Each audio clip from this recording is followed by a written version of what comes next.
So, Bibi, what are you cooking up this morning? I'm going to make something high in protein for everybody since you have just finished your workout. Are we also going to be talking about fermentation? Yes, I think it's one of my favorite cooking methods. But there's so many variables to control when you're fermenting something. That could be temperature, acidity, and the microbes you use. So Would be tempeh.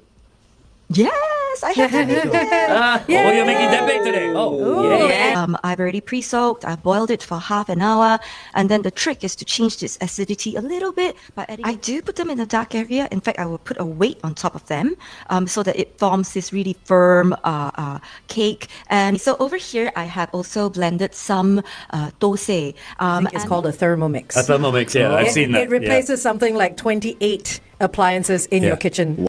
I think people are more familiar with kimchi now, that it's in everything. It can be in burgers, on top of noodles, in stir-fry sandwiches. Thank you, Bibi. See you next everybody. week. Have a great week.